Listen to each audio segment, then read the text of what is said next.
Hello and welcome back to my channel. In today's video, I want to talk about 20 things that I learned turning 20. Managing your headspace.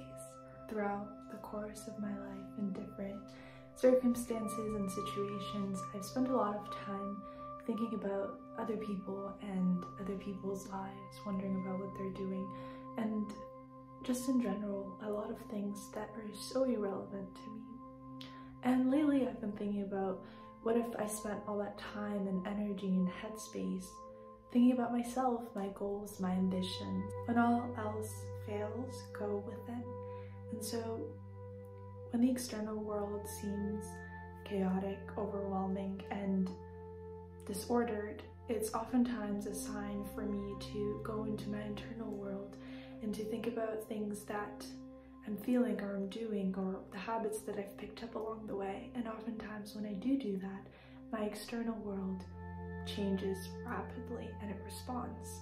Your feelings are the best indicator of what you're attracting to your life in every aspect. So if you feel positively about your work, you're going to attract situations that are positive. You're going to get crazy promotions or recognition, but it just as easily goes the other way when you start to feel anxiety or you start feeling those lower vibrational emotions. Those are just indicators of what you're attracting to in that moment of time. That perfectly ties into what you feed is what grows. So essentially, wherever you put your focus on, wherever you put your energy into is what ends up growing. You can really choose what you grow in your garden of life, which seeds you water and which seeds you nourish. You can do so by just paying attention to what you focus on throughout your day-to-day life. Practice gratitude for all the small and big things in life. Most of the time when everything is as you please, it's really easy to give gratitude for the things that you have. It's during the difficult times that it's even more important to give gratitude. No one owes you anything, and you can't do things for others with the expectation that they will return the favor. This has seriously saved me a lot of headaches. Your reality starts in your mind. Everything good and bad that you think about, that you feel, that you experience, it all originates in your mind. Although it's easier said than done, I've realized that to create a reality that I desire, I can do so by managing my mind and my own internal world.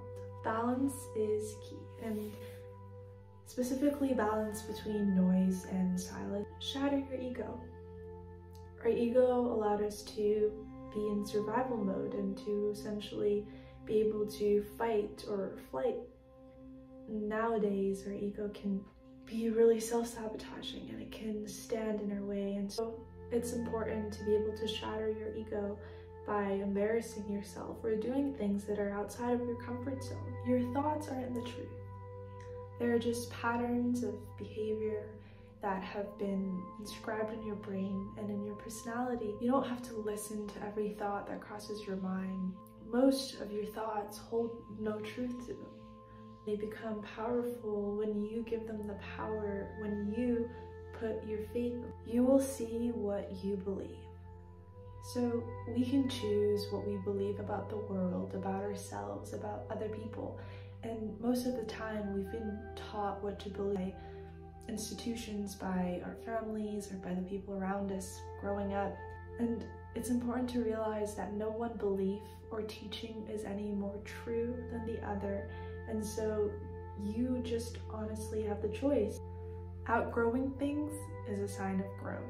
It's where you start to lose interest in things that you liked. You start to fall out with people that were really close to you. Nature heals and teaches.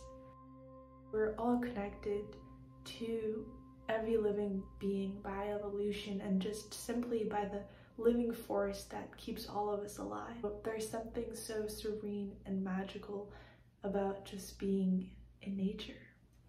You're the most important person in your life. Take time to know yourself, to love yourself, to honor yourself. You are what you eat. Consumption is just more than the food that you eat. It's the media that you consume. It's the music you listen to, the shows that you watch, the people you're around, and all of these consumptions truly become a part of who you are. Communication is key. No one person in the world can perceive the way that you do. And so it's so important to be able to communicate openly and honestly with others. You can't expect everyone to be a mind reader and to figure out what you're thinking or what you're feeling, and you also can't make assumptions about what they're doing. The approval that you look for in others is the approval you refuse to give yourself. Do not fear being alone. It's a chance to rediscover yourself, to go deep within, and to figure out what you love, what you don't love. It is no measure of health to be adjusted to a profoundly sick society. Routines and habits will create your personality. You can work towards becoming your dream self by setting routines and habits that bring you closer to that reality little by little over time.